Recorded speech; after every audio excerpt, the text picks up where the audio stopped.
Yo, what is crack-a-lackin' Ridge Runner Nation? Happy Tuesday. We are super excited for tonight's Ridge Runners live show. Our guest tonight hails from the Tar Heel State, and he is deeply connected to the trail scene in North Carolina. He created Tanawha Adventures back in 2016, and they now have 7 premier races in the region. One of those races is the Table Rock Ultras, and that's set to take place this weekend. Ladies and gentlemen, without further ado, Brandon Thrower, how's it going? All right, how are you doing, Wesley? I'm doing well. For those of you that don't know, my name is Wesley Harton, and holding down the fort with me that's running very late tonight is JD3. John Delvacchi III will be joining us. Brandon came very prepared for our traditional first question. What are you drinking tonight? I'm drinking Marzen from Fauna Flora Brewery, uh, local brewery here in town in Morganton. Also my favorite brewery and good buds. So this is great. This is like a Oktoberfest for those of you who are into that. It's very tasty. I really need to up my game this week. I'm just drinking a traditional Miller Lite just from the Panthers Sunday though this past weekend. So it's fun to watch some football. As Yep. always, you can find the show on YouTube, Spotify, and Apple Podcasts. You can also find us on Facebook, Twitter, and Instagram. The Ridge Runners have a Strava club, and the handle's just Ridge Runners on all platforms. I want to start off, Brandon, by just getting to know you a little bit better. Talk about how you found the trail running and how you kind of got into the scene, just trail running scene. Yeah. So I started running back in like 2008 or so, somewhere around that time frame. I got dumped and I was out of shape. So I was like, I got to get back in shape, find a new lady. Did end up finding a new lady who ended up being my wife, so that was good. Um, but yes, I started running then, and I really hated running the roads. And that's when a friend of mine, suggested that trail running. So did that, and it was awesome, and I loved every bit of it. I was like, this is exactly what I was looking for. I was really into hiking at the time, and just never thought about running on a trail, and so started doing that. And then I went to school at Appalachian State in Boone. And that's really when I started getting involved in the trail running scene in Western North Carolina. And I met up with some guys out of Asheville. Uh, they're infamous around here. One of them's Adam Hill, and he's the creator of Pitchell. If anybody's heard of that, it's kind of an underground thing, but it's kind of well known as well in these parts. And then Matt Kirk was another one of the guys who was kind of like a fast pack guy, and he actually held the unsupported record on the AT for a few years before Anish, I think, grabbed it. But both of those dudes were awesome, and they were putting on fat ass runs in Western North Carolina. And so I got involved, and they convinced me to put on a fat ass run up in Boone. And I decided to put one on the Tanawha Trail. And that's kind of my first directing experience, which obviously that's nothing crazy. It was 10 or 12 people just joining on a long run on Grandfather Mountain on the Tanawha Trail. But that's kind of where it all started and kind of snowballed from there. And next thing I know, I'm actually race directing actual real races. And, you know, Tanawha Adventures was born, basically. I feel like it's got to be pretty stressful that first time when you're just getting a couple of buddies together and doing your first like race director experience, and it could be like almost more stressful than probably your races now, possibly, right? I mean, not really. It was there's everybody who showed up, are friends more or less. You more or less know who they were, so that was good. The only thing that was a little issue was the first year that we did do the race, a blizzard hit on the weekend that we did. So, or the fat ass. which was pretty cool. I think there's a video floating around there on YouTube if people want to find it. Back in my very early days of making videos, um, pretty terrible, but it was awesome at the same time. But we were running through like foot of snow um, up Grandfather Mountain, which we had to cut it short. But you know, weather has always been something that follows me around. Anybody who runs my races will know that you never know what the weather's gonna give you. So sometimes it's great. Usually it's not. Well, that's going to kind of be in theme for this weekend's race, possibly. So we'll get to that in a little bit with the Table Rock Ultras. But I want to talk about how you got into race directing. I feel like that's kind of an interesting story. Talk about that. Yeah. So being involved in that fat ass community, one of the local race directors here in Western North Carolina was a part of that community as well. And he had started Table Rock Ultras back in 2010 or 2011. And the course used to be this, it was a 50 mile and a 50K route that were all gravel, which ran around the rim of Limble Gorge, basically. It was like a 50-mile loop, 54-mile loop, which is awesome. There's a bike race on that same course, which is, it's really gorgeous, but it's all gravel. So I had kind of gotten the affinity not affinity, I don't know what I'm trying to say, but I'd kind of gotten the reputation of creating different routes, and I was putting on a bunch of different fat asses in different locations. Trying to create routes that went to the most beautiful places that we could go, not really caring how steep or technical or difficult it was. We just wanted to get to awesome places in the mountains.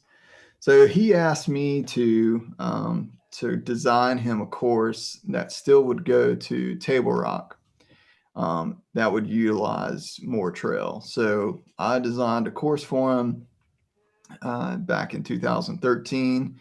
We sat down, looked at it, and he was like, "This looks great. Let's do it. And how about you become my co-race director?"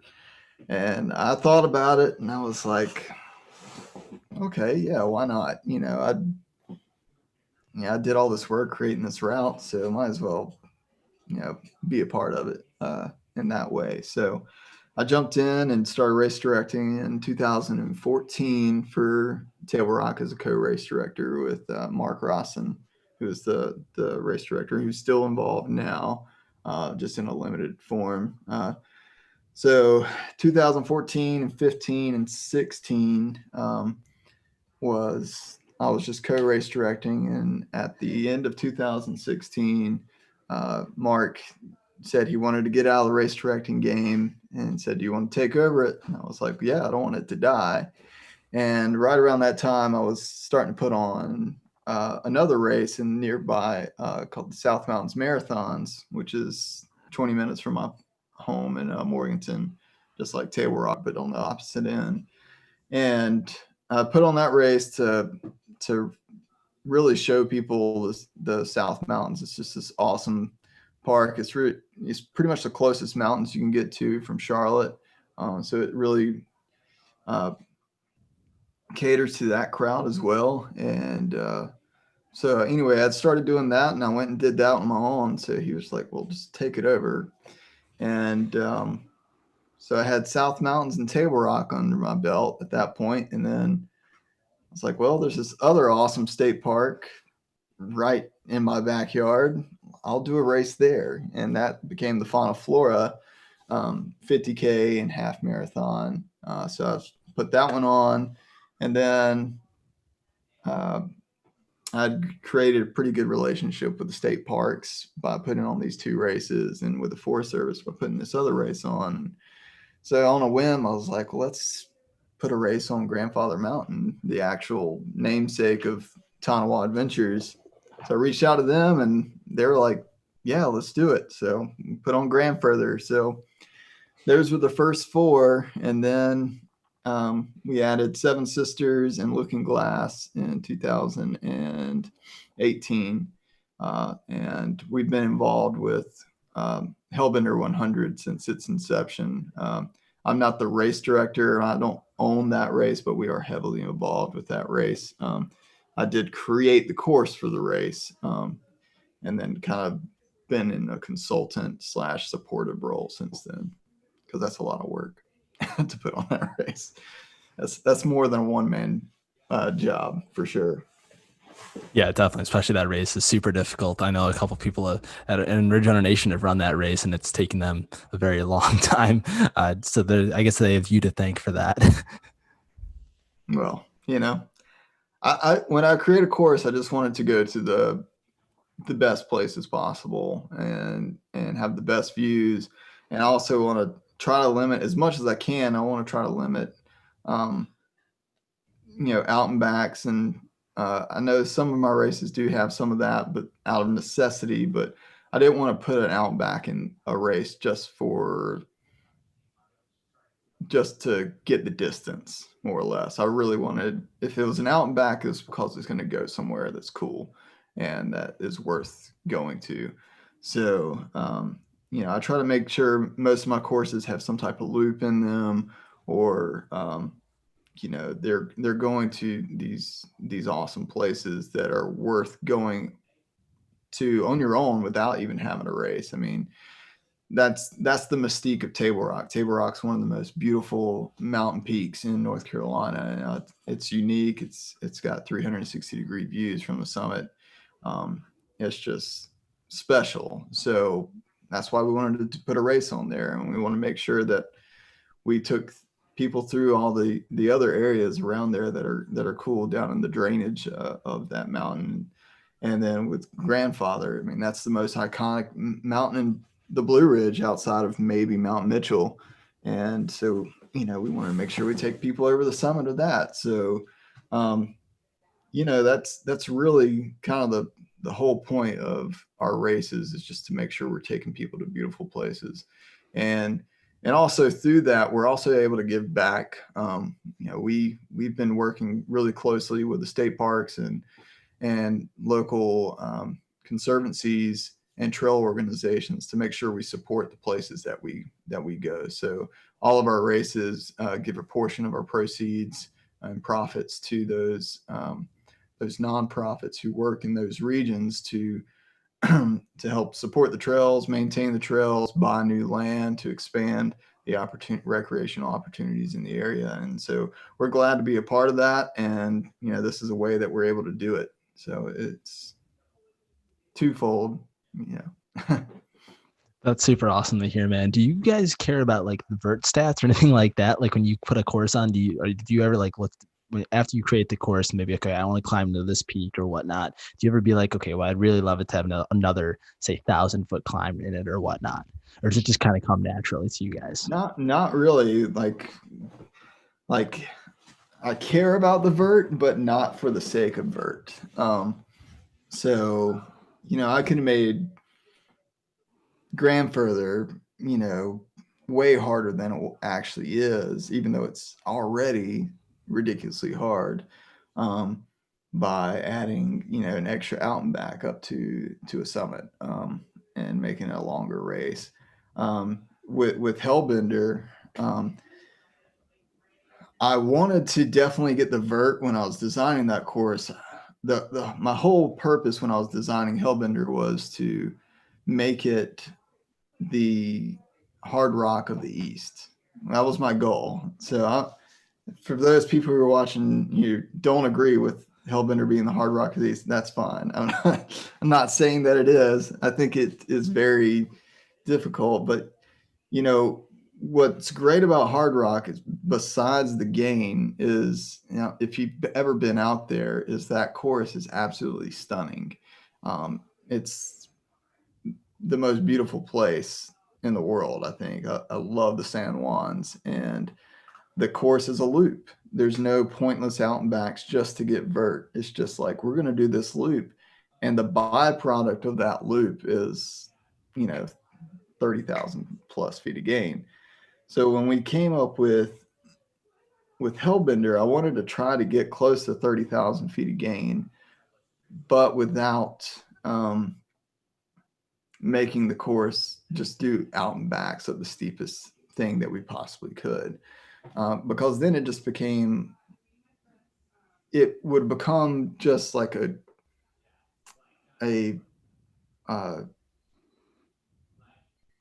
just a war of attrition, or like a masochist, thing. Like, well, I climbed all this 30,000 feet of gain in this race, and honestly, I don't give a crap about that. I just want to take you to the awesome places in the Black Mountains, and that was the way the course was laid out. It's like, well, let's go up to this peak because this peak is awesome, and let's find a way to loop around and make sure we're not repeating too much of ourselves, and getting people up to these amazing places, and getting up to the Black Mountain Crest, and getting these amazing views. And in the process, just that area being so rugged and steep that it is, that the gain kind of was there. And I missed the mark on the 30,000 feet. I missed it by, I think, 5,000 feet. I think it's around 26,000 feet of gain for that course.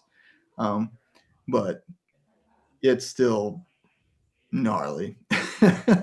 So, and I think the course record is way slower than Hard Rock's course record at that. So, granted, Hard Rock's had some really big studs come through there, but which Hellbender's not had a ton of yet. We have had Carl Meltzer run it, and I think he did like 29 hours on the course. But yeah, so vert is a part of just running in the mountains, and we're not trying to make it just hard for the sake of being hard. We just want it to, like I said, we just want to take it to cool places, and a lot of times you got to go over hard terrain to get there. Definitely, yeah. I know that's why I'm not a race director. I just make people do hill repeats all day long. I have pointless peaks, and that's people would not like that. So I'll just stick to what I do now, I guess. Now I love that Hard Rock of the East. If that's not printed on a T-shirt for you guys yet, you guys need to get that going, because I feel like that'd be pretty awesome T-shirt Yeah, concept. I mean, it's hard to make a claim like that.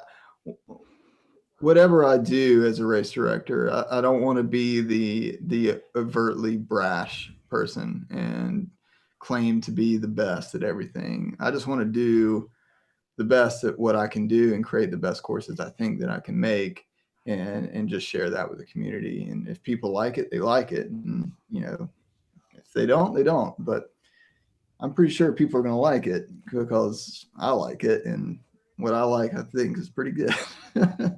So there's a little air of cockiness there, I guess, but try not Well, to. well, hopefully someone watching this or one of the Hellbender runners can at least make that shirt and bring it to the starting line this year, because that'd be kind of fun to see at the starting line. I want to talk about Table Rock Ultras this weekend. Obviously, this race is one of the biggest races participants wise on the East Coast and in the Southeast. What are you expecting this year? What's the course like? And just talk to people about the race that may not know a ton about the race. Yeah, so Table Rock is it's an awesome race. It's actually fairly beginner friendly. It's not beginner friendly as in the realm of like going out and doing a loop 50K, like on a 3 mile loop on a flat something. It's not that, but it's friendly in the fact that it has a variety of terrain throughout its course, and it's a good like first like backcountry 50K for someone to go out and do. Um, we make sure the course is really marked well. We usually have flags every quarter to half mile, and turns are marked with signs, and lots of flagging, and the aid stations are spaced out approximately 4 to 6 miles apart. So there's plenty of aid on the course, and it's a well marked course, and it's well supported. So that's kind of what makes it easy. And then two, the variety of the terrain is another thing. So you have a mix of gravel road, a mix of double track trail, and a mix of single track trail. And those trails run the gamut of being like soft and buffed out trails to like the gnarliest technical trail you've ever done, to like these grassy double track roads that a race starts and finishes on, that just kind of roll and meander, to some gravel stuff where you can just straight up fly on and make up a ton of time. So it's really got a good variety of terrain, and I think that's what makes it special, and what brings people back to run it. Because you know, like one of my favorite races is 100% trail, but it's in the Black Mountains. It's about 50K, and it's so hard because you're constantly in this mindset of like, don't trip, because the terrain's so technical the entire time, and you just get beat up. Whereas this race like gives you the opportunity to open up, on those gravel sections and make up some time, and then um, when you do hit the single track trails, like 3 miles of that single track is like just butter awesome, and just soft like pine needle bed running through roto tunnels. It's, it's really pretty. And then the obviously the namesake of Table Rock is where all the really hard part of the course comes through, and that is like a mile and a half climb um, from the gravel road up. It's all single track, and it's really technical and it's really steep. I think it gains in that mile and a half. I think it gains about 1,500 feet, maybe a little bit less, maybe like 1,300 feet in that mile and a half. So it's steep, and that's where it really hurts. And But the payoff of that climb is that amazing view from Table Rock, and you're looking, you're you're at the top of the Limble Gorge. If people aren't familiar with Limble Gorge, it's the deepest canyon on the East Coast. It's about 2,200 feet deep from the top to the bottom of the river, um, and it's awesome. It's huge. It's pretty it's pretty wild. It's what really made me fall in love with this area is is that Limble Gorge being like 30 minutes from my front door. So you get to see that, and that's like one of the best spots. And then you've also got, as I mentioned earlier, there's some really cool trail down in the drainages off that mountain, and you have all these like cascading waterfalls, and you've got like 6 creek crossings to go through that you have to get your feet wet. Um, like there's no rock hopping across these creek crossings. They're shin to knee deep, almost every one of them. And so it's a really wild experience, but it also, like I said, it allows you to open things up a little bit as well. Are there any changes to the course this year? How's the course looking? I saw you were out there yesterday doing some maintenance on it, and how's it coming along? Yeah, so the only changes that we made to the course this year was we're running the course technically in reverse of what we typically do. The reason being is since COVID has happened, our our popular spots in the east, or in our mountains, not in the east, but in Western North Carolina, have really gotten overcrowded from the public, and which is understandable. You can't do anything else but go outside these days, and I'm glad people are finding a way to get out, but to try to limit that public interaction and race interaction at the summit of Table Rock, which is a very popular day hiking spot. Um, we decided to reverse the loop and make that the summit come sooner in the race. Usually it comes at like mile 19 historically. This year it's going to be like mile 12 or mile 11, somewhere in there. So that allows our runners to kind of tag the summit sooner, and hopefully the day hiking crowd hasn't reached that spot before they clear it. So that's the hope. And that's the reason we reversed the course. For the 30K distance, nothing's changed. That's just going to be the same as it's always been. That lower section of the course doesn't get a ton of use where we were doing trail work on. If you go in there, like you've got to be prepared to do like 7 or 8 miles, total. So it really keeps the day hiker crowd kind of away from that. So whereas at Table Rock, you can drive up to, there's a parking lot about a mile from the summit, so you can just do like a 2 mile out and back if you wanted to. So that's a little bit more popular spot.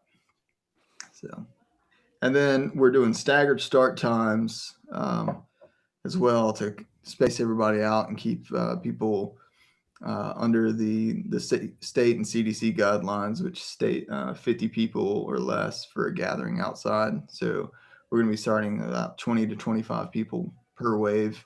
So we're going to be well underneath that. We're going to be doing 10-minute waves. So every 10 minutes we'll have 20 to 25 people taking off. And so that'll allow things to stay spread. It should keep aid stations from getting bogged down with a bunch of people at once as well. So we should be able to stay well under the 50-person threshold throughout the week. So those are the two major changes. But outside of that, same old, same old. Is there going to be like chip timing, or do you anticipate a close finish? Maybe someone in the second wave kind of coming in maybe 8 minutes behind someone in the first wave and stealing the win there at the end? Yeah, so we're not going to be doing the finisher awards the day of. So we're going to be mailing out the finisher awards because of that situation. Because I know some people, the top runner in the first wave might, finish, in 4.5 hours, and so he's done at 12:30 or 11:30, and then a guy in the last wave who's never ran an ultra before, but his ultrasonic ranking so low that he's, because he's never ran before, he could be an elite. We don't know. It's just the way the ultrasonic ranking system goes, and that's how we're basing the waves. But he could come out and and run 4 hours, but he started at 8:30, and maybe that guy that ran finished at 11:30. He's hungry, he wants to get some lunch, so he left.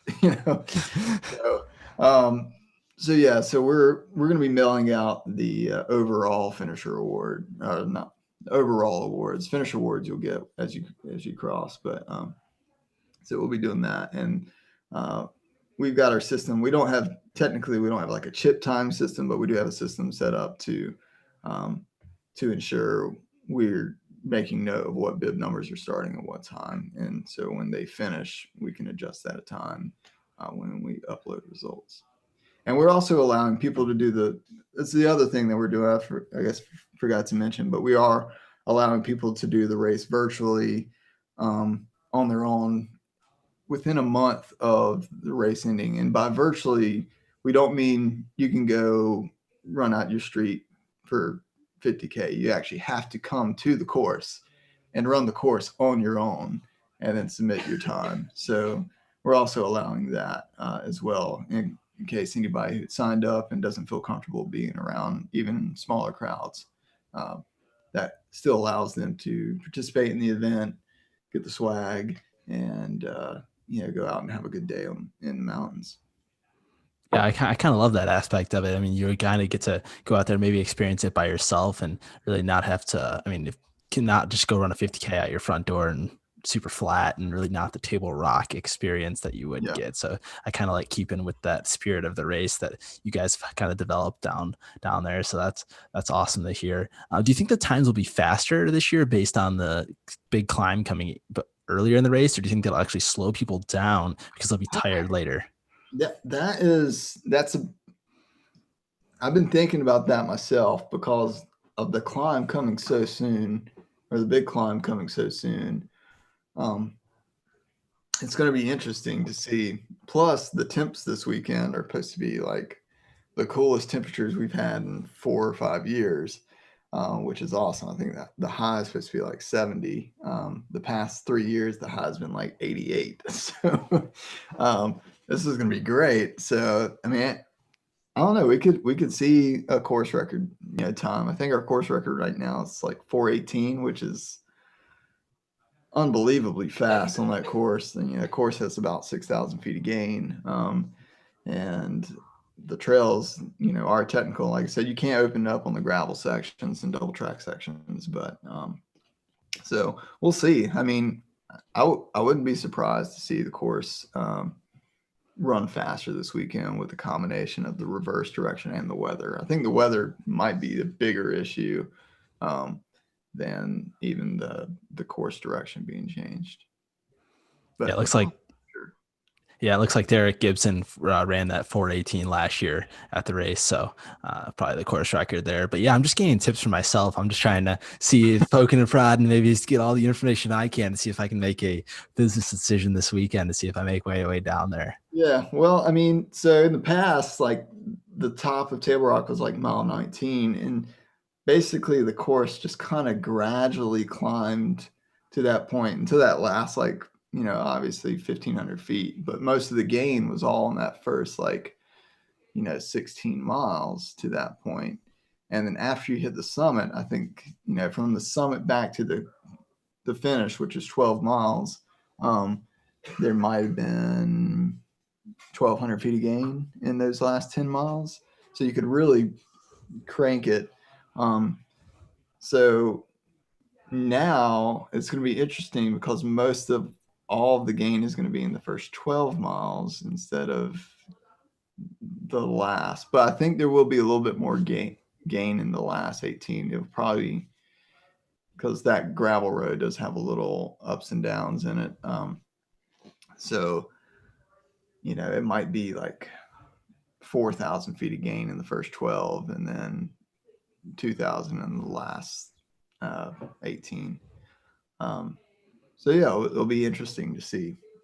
The the good thing about hitting the summit sooner is that you're fresher, but because it comes sooner, did you go all out instead of trying to, like, oh, I've got playing the long game that, like, oh, I know it's very far, summit's 19 miles away instead of 12 miles away.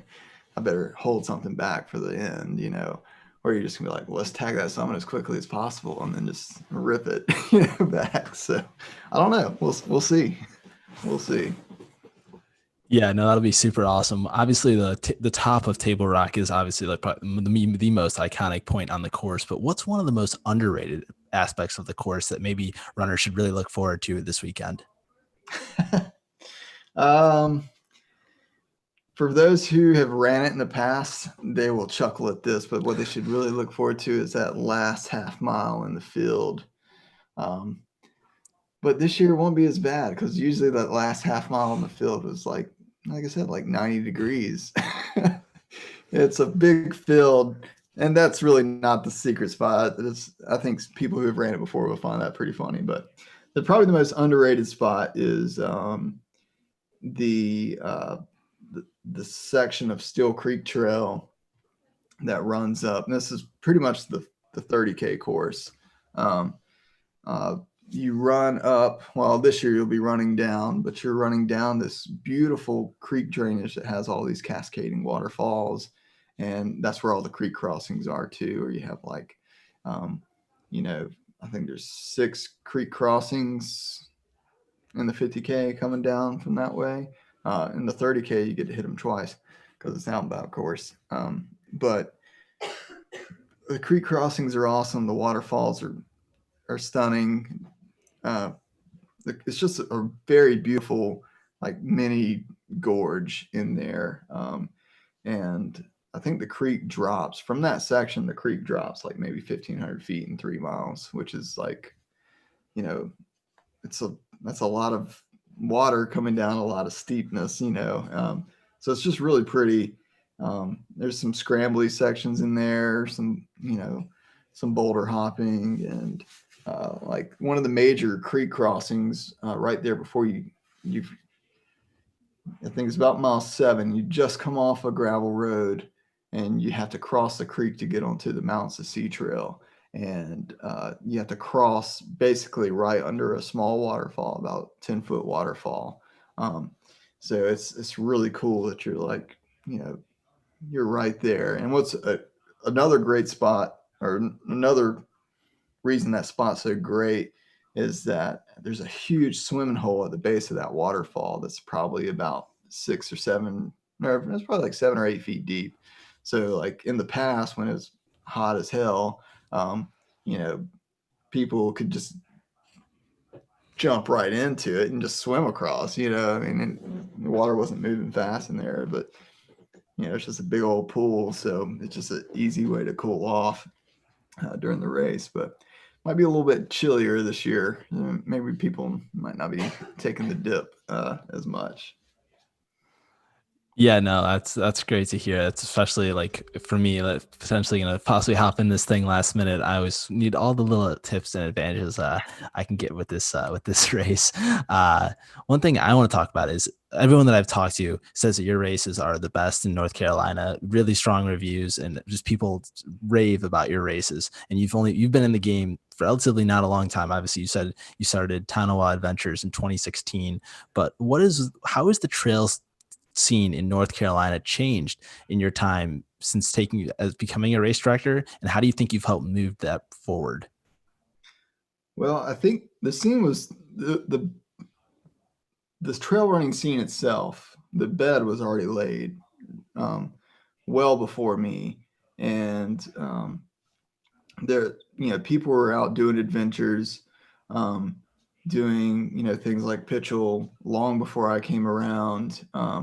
You know, the Shut In Ridge Trail Race in Asheville has been going on for 40 plus years.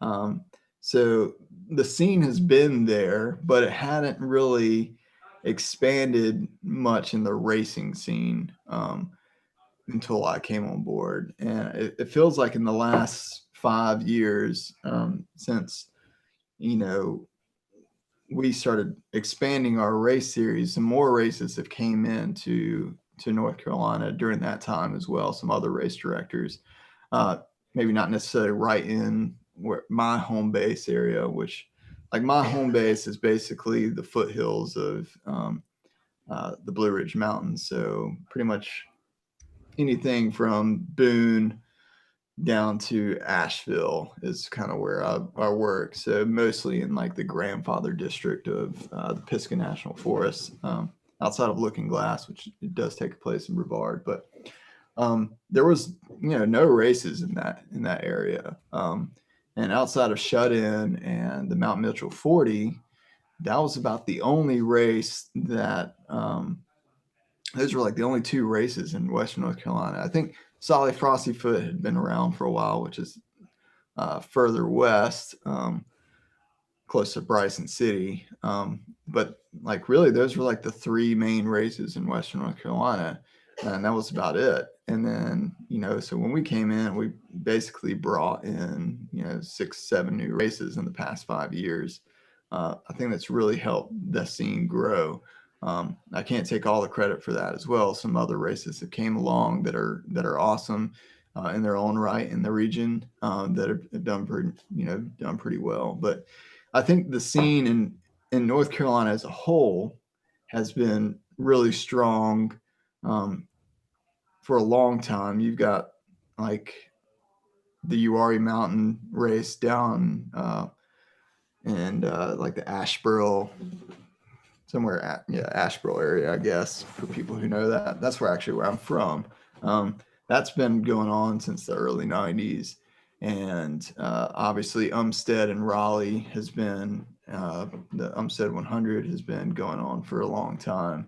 And that running scene in Raleigh is really supported a lot of what I do here in North Carolina too. I mean, I get a ton of runners from Raleigh, I get a ton of runners from Charlotte, and I get a ton of runners from Asheville. So I kind of get the whole state kind of comes west for our races. But so I know a lot of those guys in those scenes, in the Raleigh scene and Charlotte scene, and there's awesome stuff down there. And you know, that I grew up in the Piedmont, so I remember running a lot of the trails that are in that area. So, you know, I just wanted to bring some of that trail racing that was kind of happening in the Piedmont and some of the smaller parks and kind of bring it into, you know, our bigger mountains in Western North Carolina. So I think the scene has definitely grown. I definitely cannot take credit for it though. Uh, I've just provided some races and that's about it. Outside of that, you know, you know, the trail running scene is really about building connections with others and going on long training runs with people and bringing new people into the fold. And a race is just a goal at the end of that. I think I find the most joy in just going out and running in the woods without a race bib, just getting a couple friends, going out for a few hours, um, drinking a couple beers afterwards. Yeah, I mean, that's the North Carolina trail running scene in my mind. Yeah, Eric Anderson is in the chat, and he's a North Carolina runner, and he says he loves your shirt. Eric's ran that race, I think like half a dozen times or more at this point. So he's Yeah, done the URA Mountain one a URA was ton. my first ultra, so I've done the 40 3 times. That's enough. But I did the 20 this year actually for the first time. But I mean, I love that area. I mean, that's kind of that's not where I started trail running, but I did definitely do some trail runs in there when I first started running trails because obviously I live close by. But it's a really unique area for the Piedmont because you have these big hills where you can get like 400, 500 feet of gain in a mile. Uh, in those short steep climbs out there, and so it's really a cool little oasis. I wish it had some more views, but outside of that, it's still an awesome trail, and I enjoy when I visit family. I enjoy going down there and running a few times, but I usually find myself hitting up like the Pilot Mountain and Hanging Rock area though, and the Piedmont. Those two places are awesome. I think there's a 50-mile and a 50K race that goes on out there between the two parks. I think it's called Pilot Mountain and Hanging Rock actually, and I think that takes place in October. So, but I think that's a pretty good race from what I've heard. I haven't done it personally, but I know I'm familiar with the area. So, if you're looking for a cool race, check it out. I might have to. I might have to. Yeah, I see. Obviously, you're not going to take all the credit for the North Carolina trail scene growing, but what has been the most rewarding part for you to kind of see it blossom? Um, I mean, like I said, I think the most rewarding part is just seeing the new people coming into the scene, and I've had the good fortune of meeting a bunch of people who just started trail running not too long ago, and a lot of times our races are their first races, and um, or if it's not their first race, it's their first like real mountain race. They've probably done a race in the local park, but they've never done something like in the backcountry, and so that's kind of what we provide is that backcountry experience with our events.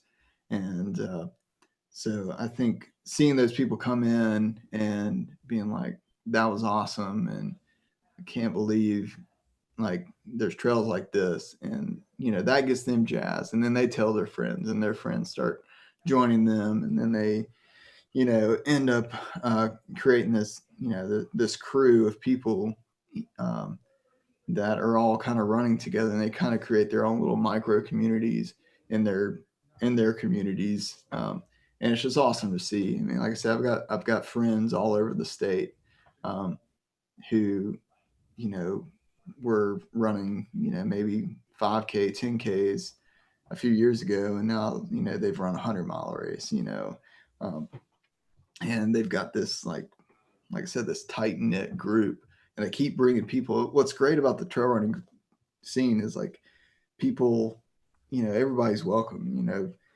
New people are joining in all the time, and if you're willing, as a new person, if you're willing to suffer a little bit, then you get the award. Nobody's going to pat you on the back, or help you get up the mountain anyway. But it's just once once you experience running up to the top of a mountain, seeing the view and feeling the award of like accomplishing that, like that gets in your blood and you just want to keep doing it.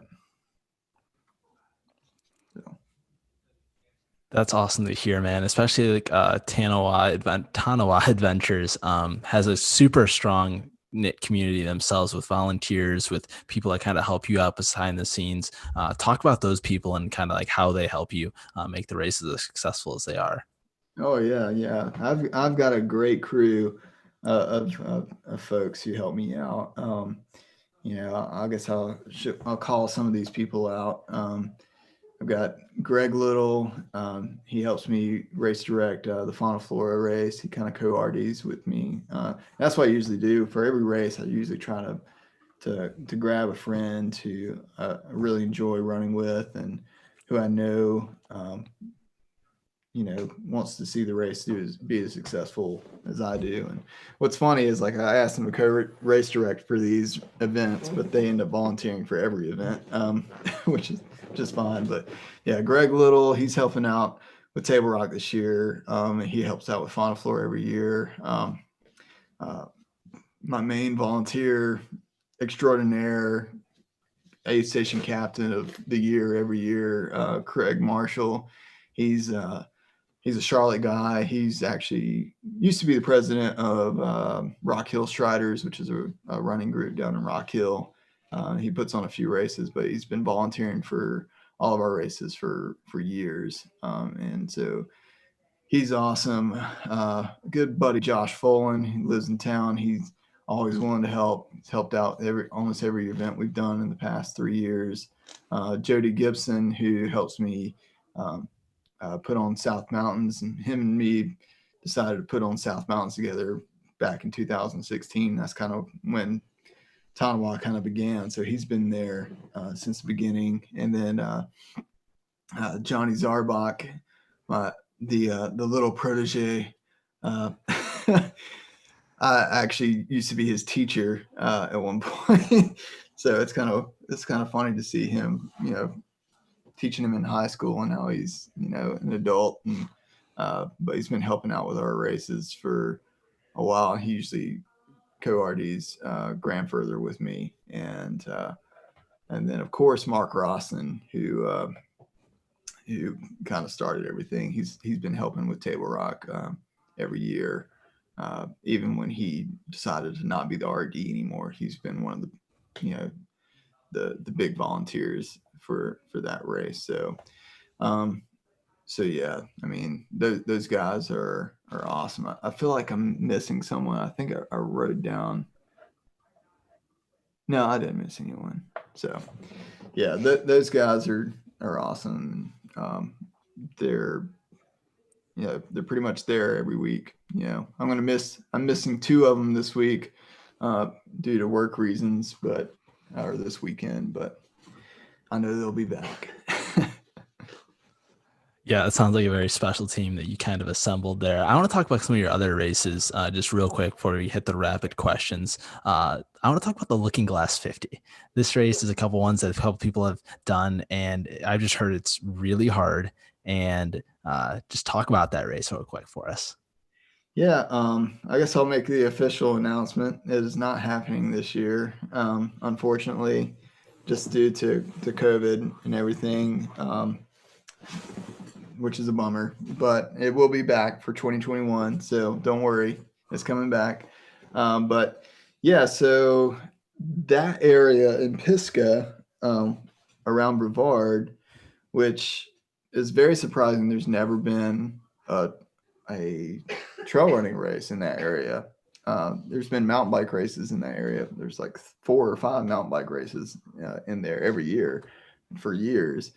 And I was just really surprised that there was no trail running races there. So I was like, all right, I got to come up with a course. And the most iconic single trail in that area is the Art Loeb Trail. And it's usually people do that as a through run. It's like a 30-mile through run that goes up to these awesome balls at 6,000 feet, which the race doesn't go to because permitting reasons you can't go over there. But most of that trail, like the first 18 miles of it, sits in that other side of the Blue Ridge Parkway, and you do cross over like a 5,000 foot peak, Pilot Mountain, which is an awesome 360 view peak as well. So anyway, I saw that there wasn't any races in the area, and I really wanted to, or in that region, and I really wanted to highlight that region in the trail race. So I came up with a course, made sure as much of it was on the RRLive as possible, and then try to include the other awesome places around there, which were uh, uh, John Rock, and there's a bunch of waterfalls in that area in Pisgah. Brevard kind of calls themselves the land of waterfalls, so we try to take you past a few waterfalls as well. And so yeah, I was just like, let's create some type of a loop course that will take you to all these cool spots, and let's make it a 50 miler. And it ended up being hard. Like I said, when I make a course, I'm not really trying to make it hard or make it easy. I'm just trying to take you to the coolest spots in the region or in the area. So I mean, that's what happened, and the race ended up being like 11,000 feet of gain or something like that, and or 10,000 feet of gain. I don't know. The mapping software fluctuates. Like, I've seen as little as 7,000 to as much as 11,000. I don't know which one's right, but most people will probably say the one that's higher because it's really hard. Yeah, it caught me off guard the first year that we did it, because I honestly didn't think it was going to be that difficult. And I thought that like the winning times are going to be a little bit faster than they were. And then I realized like that first year when people were like finishing, like the top finisher, I think was like close to 9 hours. And I was like, okay, this this looks a little bit harder than anticipated. So I did make a few course changes the second year to actually try to make it a little bit easier. And just included some more double track instead of some of the single track. But yeah, I mean it's kind of got that whole vibe, kind of like a Table Rock vibe. Table Rock used to be a 50 miler as well, and it used to be hard as crap. It had 12,000 feet of gain. And we wanted to continue that. The reason I still get people saying, bring back the 50 miler at Table Rock. And the reason is there's a major highway crossing that you had to cross 4 times, and it was just unsafe. So we almost had some people get hit by cars, and I was like, all right, I'm not getting sued because someone died on the road. So we nixed that. So I was like, we got to have a 50-mile race, and that's kind of why Looking Glass came about. And but yeah, it's an awesome race. It's got great views. It's got great trails, techie trails. Um, it still has that mix of like double track and gravel too, so where it does have sections where you can open it up, and which I like to include in all my races. Like I said, you know, all single track races are awesome, but they will beat you up, especially in the mountains, and your times will be super slow. We're also put that race on during a non-busy time in that region. That region in Brevard is probably like the most popular um, spot in the Pisgah Forest. It just gets slammed with people. So we decided to put it in November when it's after leaf season. It's kind of in that shoulder season when there's not a ton of people in the area. So the only problem with that is our time of day is like 11 hours long. So that's the other thing that makes that race hard is um, it has a tight cutoff. Like we start at I think like 5 a.m. and you have to be done at like 7. So you have like a couple hours before sunrise and then a couple hours after sunset to finish your race. And we do that for safety reasons, just because it is backcountry, and we want to make sure everybody gets out of there in a certain amount of time, and it gets really cold. I mean, the first year we did it, it rained the entire time, and it was like 40 degrees, which is like the most absolute terrible weather that you can have. Like there's that, weather is like snow and 30 is great, in my opinion. 40 degrees and raining is the worst weather you can absolutely have. So, um, and that weather happens a lot in November around here. So anyway, we try to keep the the course cutoffs tight on that, which makes it more difficult to for a lot of people to finish. But that's just a part of the challenge. You got to make sure you're pushing yourself to get there and get it done in time. Well, we definitely look forward to seeing that race return in 2021, hopefully next year, and have another successful year. Let's hit the rapid fire question section of this real quick. Super excited to hear your answer to our first question here. If ultra running had walk up songs like baseball, what would yours be? Oh, jeez. Oh man. I'll give you a second here. We have a Spotify playlist, so it's going on the Spotify playlist. So no pressure, no pressure. I guess When My Time Comes by Dawes would be my song, which I don't know why. That's just the one that's popped in my head. That's the first one that popped in my head. So it's kind of epic, and you know, it's kind of like a song for me. I equate that song with traveling because the first time I heard that song, I was doing a cross country road trip. It's actually heading to Hard Rock to help pace a friend who was running the race. So that song kind of just reminds me of like long distance, and I don't know, but check it out. Yeah, no, we'll definitely add that on there. And Definitely people, not, people, definitely not something that a popular song or anything. But I guess that's exactly what we're looking for. if anybody knows like about my races too, like the music that's getting played there, you probably never heard it. Sorry, but I'm a little bit of a music snob too, so that doesn't help. So I just like to play the stuff. I'm the one standing around there most of the time, so I'm like, I want to listen to the stuff I want to listen to. Exactly. Got to do what you got to do.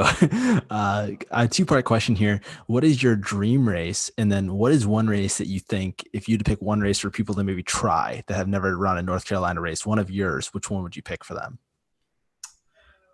So dream race for me, which is weird because like I have no desire to do 100 really. I know that's crazy from an ultra running director, but I just don't really have a desire to do 100 miles. But I guess my dream race would be Hard Rock, just because that race in that region, that the San Juan Mountains are just special, and going out there a couple times and pacing has just been an amazing experience. But yeah, we'll see. I don't know if I'll ever get into the 100-mile game, but maybe we'll see. As far as my races, for people to come out and do, in what regard, like the most epic or like just getting into trail running? Most epic. Most epic. Ugh, that's tough because I love them all. I think that every single one of them has a different um, aspect to it, and they fit kind of what you're looking like, the specific niche that you're looking for. Um, so I'll give you a two-part answer if that's okay. So if Perfect. you're just getting into trail running and you want something that's beautiful, that's well supported, and that's somewhat easy, I would say do Fauna Flora 50K. Or and the reason that being is because the trails are pretty buffed out. They're pretty smooth. Least amount of elevation gain of any race. I think the 50K is like 3,000 feet of gain. So it's mostly rolling hills. There's not like a lot of steep up and down, and it's beautiful. It's right on the edge of a Lake James. It's got great views, fast trails, and then it ends at the best brewery in North Carolina, Fauna Flora, and it's a it's a it's a barn. The brewery's like in a barn in the middle of nowhere, and it's awesome. So if you're looking for a first good race, I would say that. That race is coming up in October. There are spots going to be open in the 50K. The half marathon is sold out. So if you're trying to get in a half marathon, it's not going to happen this year. You have to wait till next year. But there are spots open in the 50K. Um, Most epic is probably the shortest race we put on, which is Grandfather. Um, like I said, Grandfather is the most iconic peak in the Blue Ridge Mountains. I think most people have heard of Grandfather Mountain, and we take you up and over that twice. And it is the most technical trail you will ever run on the East Coast, I'm pretty sure. Like, it is straight gnar the entire time. There's no let up, even though it's only 14 miles. Like, it's so funny to this year we had to go virtual for it, but it's so funny to see people's times coming in, and there's like people that I know um who've run like the Table Rock 50K. They've run the Table Rock 50K in like 6.5, 7 hours, and this 14-mile race takes them like 5 to 6 hours. So it's like, it's ridiculous really hard when it's like that's kind of like what you're seeing. And so it's just really, that's definitely the most epic of all. I mean, there's fixed ropes and ladders to go over like boulders and cliffs and on that course. It doesn't get much more epic than that. So if you're looking to sign up for that one, though, that one sells out like that every year. So make sure you subscribe to our website, and follow us on Facebook and social media. We usually make an announcement about 2 weeks before registrations open. We try to not like make a big build up before it, because we know so many people are trying to get in. So it's just kind of gets snuck out there like, oh, in 2 weeks registration opens, and it still sells out in an hour. So, but yeah, keep your eyes out for that. That's definitely the most epic. I mean, obviously Hellbender is the most epic, but I'm disqualifying that one since I don't technically own the race. Just help out. But yeah, Grandfather for sure. Check it out. Yeah, I feel like I made you choose between your 7 children there, so I apologize for for that with the races I'm there. gonna add a third. My favorite race that I put on. My favorite race that I put on is South Mountains. Um, that's underrated. That's definitely the most. If there's the most underrated trail race in North Carolina, I would say South Mountains is the most underrated. Uh, it's in my mind one of the prettiest races we put on. There's so many views out there, and the trails are a good mix of single track and like they call them like trodes in the park. They're kind of like 2 track basically, with like a grass lane in the middle, but they're like they're still technical. Even those double track sections are, but it's just a pretty course, and it's really nice, and it's in January, um, and it's just I've only heard positive feedback on that race about the course, and a lot of people like they weren't expecting. Like, I wasn't expecting it to be that awesome. I'm like, yeah, it's like amazing, um, and it's great, and especially for the Charlotte crowd. I mean, the Charlotte crowd. I mean, that's like an hour from you, like short drive. So check it out. Yeah, I'm Ridge Runner Nation. Just run all of them. Just run all of them. Registration is opening up for that one soon, actually, in a couple weeks. So There we go. Is there any sponsors or any plugs that we can you need to plug before we get out of here? Uh, not none in my contract, but shout out. Unofficially. Do want to shout out to Camp Greer. Camp Greer, we have a long history together. They've been supporting Tanawha Adventures for a long time, and then Vertical Runner as well, which is a running shop in Black Mountain, North Carolina. They've been a sponsor for us since the beginning. It's probably the best running shop in North Carolina, I think, especially if like trail shoes related, and like best place to go. Um, and then obviously, uh, our other longtime sponsor has been FitSock, who provides us. They've been providing us with socks for swag, um, for our races for forever. And everybody, every time someone runs one of the races, like, what sock we getting? Like, what sock? And, I mean, they're super comfortable. I've had pairs that I've been wearing for 3 or 4 years that haven't blown out yet. They're really really durable socks, and they wick well. They're just great company. They're also local. They're like 20 minutes from my house, and it's all American made, which is great. And then obviously the breweries. We like to partner with a brewery for every race. So Fauna Flora, obviously supports the Fauna Flora marathon or 50K and half.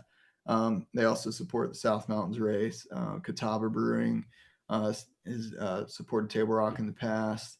Um, Acosta Brewing and Brevard has supported the Looking Glass race, and I know I'm. What am I missing? Grandfather. Oh, Appalachian Mountain Brewery has typically sponsored um, uh, Grandfather in the past, and Pisca Brewing in Black Mountain has sponsored Seven Sisters. So those are great breweries. All breweries, when I'm in the grocery store, I'm always looking at their stuff and see what they've got. They're all great classic breweries in North Carolina, Western North Carolina. Well, Brandon, thank you so much for joining us tonight on the live show. We're going to put all your information to the social media, the website that you guys have, and all that information as well in the description of this video so people can easily access that and sign up for those awesome races. Best of luck this weekend. We don't want to keep you too long here. Ridge Runner Nation, we do have another live show tomorrow at 9 p.m. Eastern with Liz Anjos. She's the new FKT holder on the northbound section of the Appalachian Trail. So we're excited to talk to her. Other than that, thank you so much again for joining us, and we'll see you next time, Ridge Runner Nation. Thanks, Wesley.